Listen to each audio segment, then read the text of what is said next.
Mesdames et Messieurs les membres du groupe de suivi et de contact pour le Mali, distingués invités, Mesdames et Messieurs, je suis heureux, comme à l'accoutumée, de prendre la parole en ces hauts lieux de rencontre de la communauté internationale pour exprimer toute ma joie de me retrouver encore une fois à Bamako dans le cadre de nos concertations régulières en soutien au Mali. Je suis d'autant plus heureux que cette fois, notre présente rencontre, la 6e du genre, se tient à un moment de couronnement total de nos efforts conjugués de sortie de crise au Mali.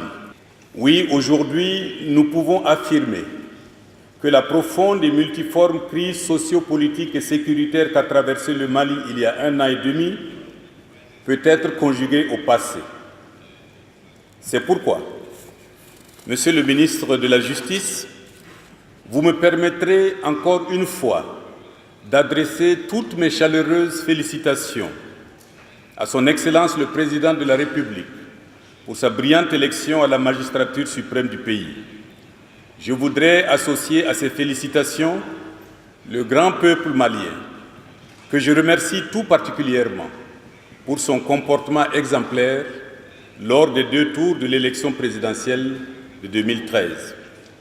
Qu'il me soit permis aussi de saluer l'arrivée de son Excellence l'ambassadeur Smaïl Chergui et de le féliciter chaleureusement pour sa brillante nomination au poste de commissaire à la paix et à la sécurité de l'Union africaine, en remplacement de notre frère et ami, Ramtan Lamara, qui dirige aujourd'hui la diplomatie algérienne. Nul doute qu'il portera aussi haut le flambeau de ce département stratégique qu'a dirigé avec maestrat son prédécesseur.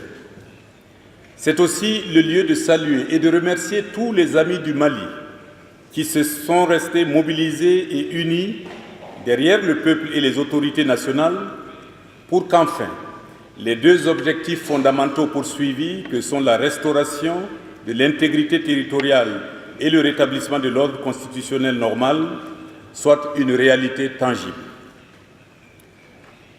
Excellences, Monsieur le ministre, représentant le Premier ministre, Mesdames et Messieurs, certes, le pari n'est pas totalement gagné et nous pouvons même dire que c'est maintenant que commencent les vrais enjeux et les grands défis.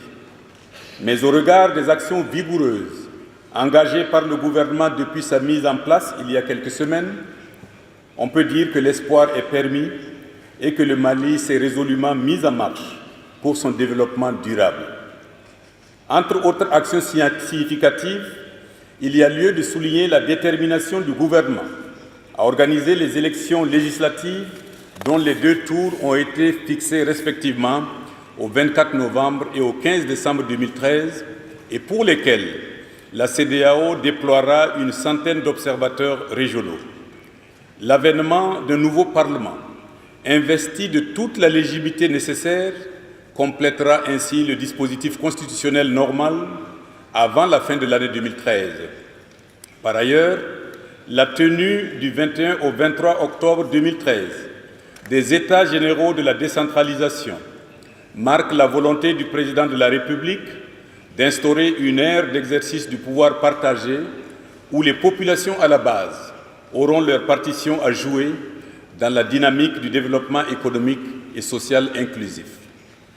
Et que dire des assises nationales sur les régions du nord du pays qui sont actuellement en cours et qui permettront aux Maliens de poser les jalons d'un dialogue fécond sur la réconciliation nationale et le développement équilibré de toutes les parties géographiques du pays. Comme on le voit, le Mali nouveau est en marche. Monsieur le ministre, Mesdames et Messieurs les membres du groupe de soutien et de suivi, je voudrais adresser ici mes félicitations au représentant spécial du secrétaire général des Nations Unies, chef de la MINUSMA, et à tous ses collaborateurs pour le travail de qualité qui s'accomplit quotidiennement dans l'optique d'améliorer la situation sécuritaire partout au Mali et particulièrement dans les régions nord, où semblent survivre encore des cellules résiduelles du terrorisme et des forces du mal.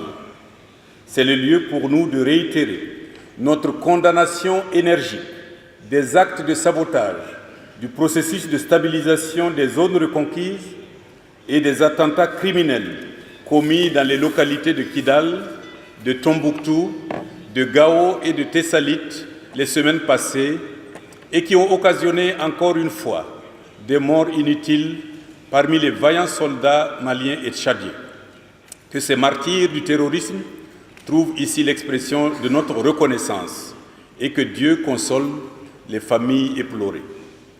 En vertu des dispositions pertinentes de la résolution 2100 du Conseil de sécurité des Nations Unies et des engagements pris dans le cadre de l'accord préliminaire à l'élection présidentielle et au pourparlers inclusif pour la paix au Mali du 18 juin 2013 à Ouagadougou, nous lançons un appel solennel à tous les groupes armés de déposer sans délai les armes et de se conformer aux initiatives de paix et de restauration de l'intégrité territoriale du pays.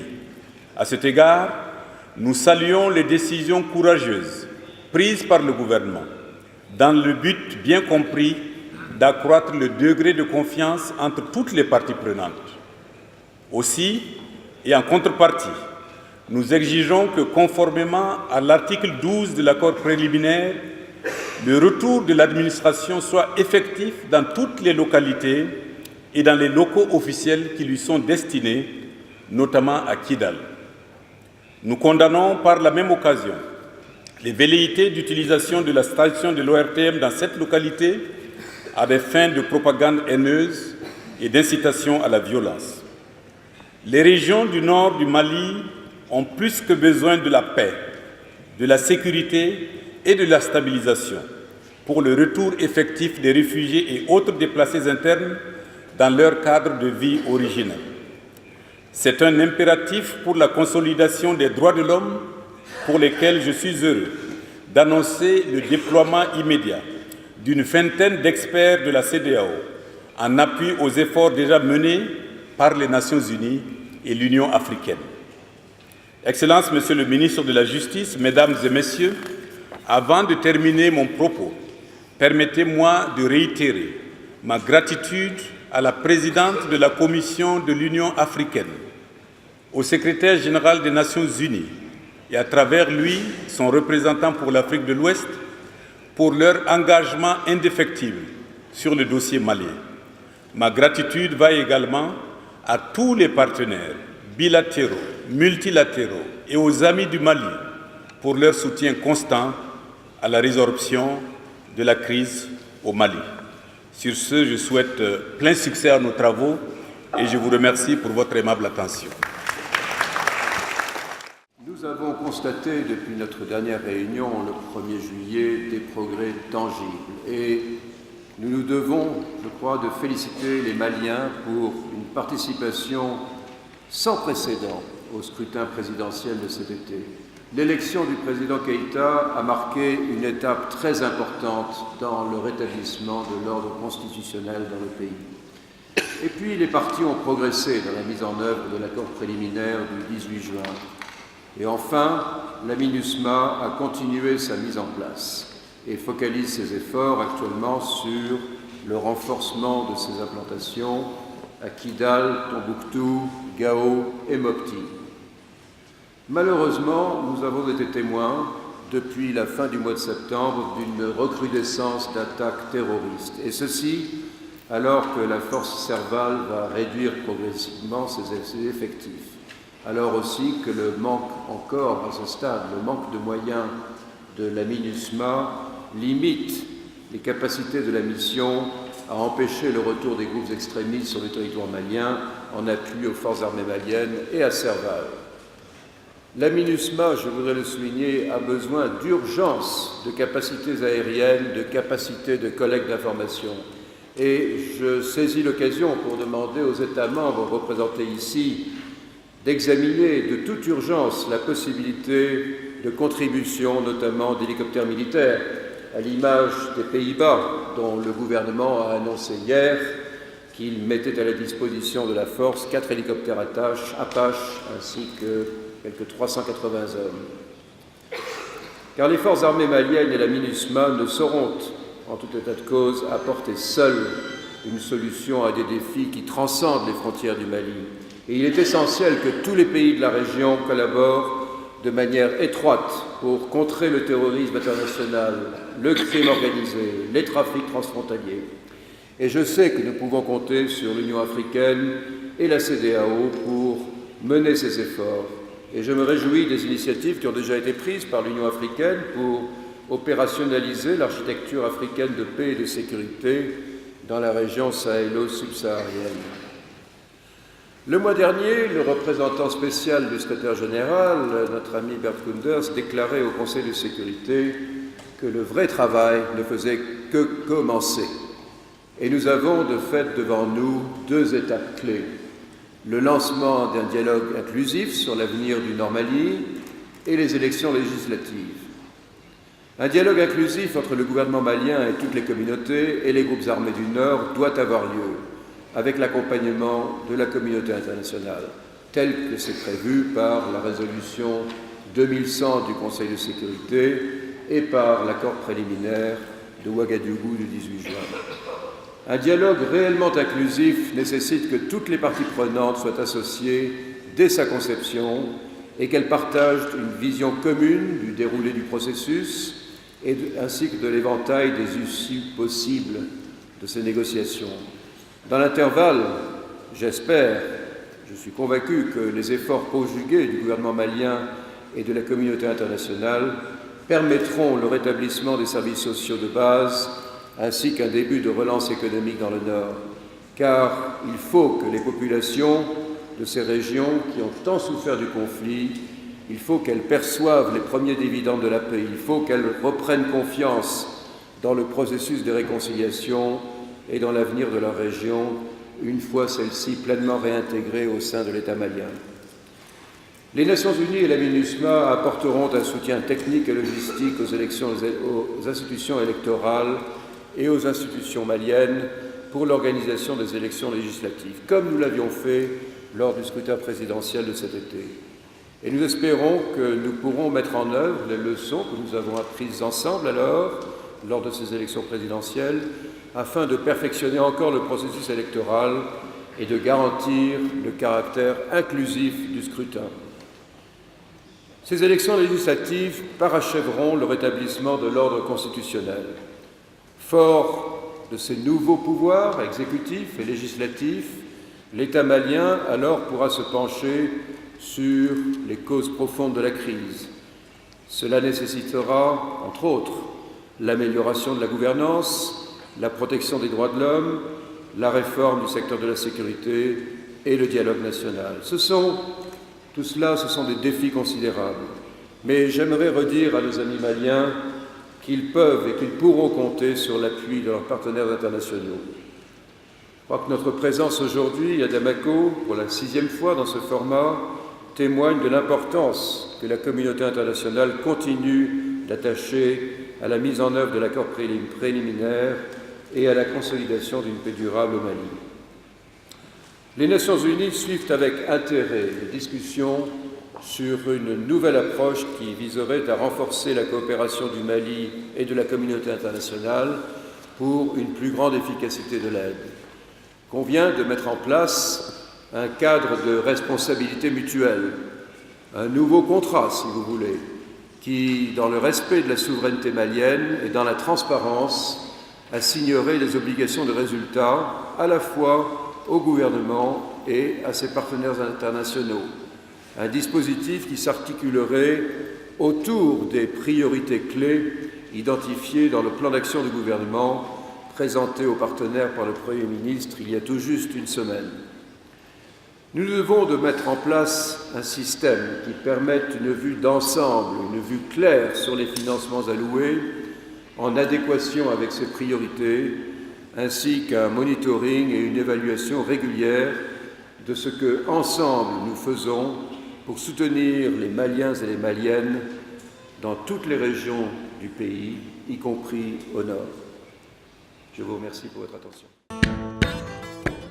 Nous sommes actuellement en train de procéder à une enquête pour établir la réalité des faits. Une chose doit être claire, madame, c'est que de cet acte horrible devront être identifiés et qu'ils devront absolument être traduits devant la justice par les autorités compétentes afin de répondre de cet acte abominable. Je crois qu'il faut que la situation là-bas soit clarifiée et qu'on sache qui est qui et qui fait quoi. Maintenant, dans ce genre de situation, il faut traiter les situations en temps réel. Nous avons exprimé une exigence forte. Nous allons suivre la réaction des groupes armés et je crois que ce qui sera fait sera déterminé en fonction de cette réaction des groupes armés. Donc ce n'est pas opportun de dire, écoutez, on fera ceci, cela, on va exercer toutes les pressions nécessaires pour qu'on arrive au résultat. Si on n'y arrive pas, on ajustera la réaction. Je veux dire aussi à vous de la presse et à nos compatriotes que le président de la République, M. El Haj Ibrahim Boubacar Keïta, depuis son élection, a mis sur pied un gouvernement avec comme priorité, de régler ces problèmes du Nord. Ça, c'est sur la feuille de route, ça constitue l'une des priorités du gouvernement aujourd'hui. Et je crois que le Premier ministre, les ministres, depuis leur nomination, se sont mis au travail avec nos partenaires pour pouvoir régler ces problèmes. Et nous sommes là-dessus et on va les régler, Inch'Allah, dans un temps très court. Et comme vous pouvez le constater, nous remercions nos partenaires qui ont compris que notre processus doit être national et que tout doit se faire au Mali. Et si vous regardez le calendrier qu'on a diplomatique, nous avions cette réunion aujourd'hui, nous aurons le 7, la réunion avec le secrétaire général des Nations Unies sur le Sahel, qui implique encore d'autres pays, mais qui font que le Mali s'approprie son processus. Et la troisième réunion qui s'enchaîne immédiatement après, c'est la rencontre de Bruxelles, la suite de la rencontre de Bruxelles, où nos partenaires qui ont promis de soutenir le Mali financièrement viendront aussi faire le point. Donc, à mon avis, les choses avancent. Elles avancent avec beaucoup de clarté, ce qui est extrêmement important au stade où nous sommes.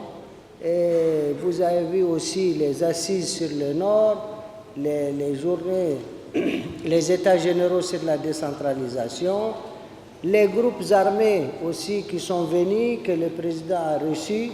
Donc il y a une dynamique qui est promettante et nous remercions franchement tous nos partenaires. Et sur ce, je déclare close cette conférence de presse et je vous remercie.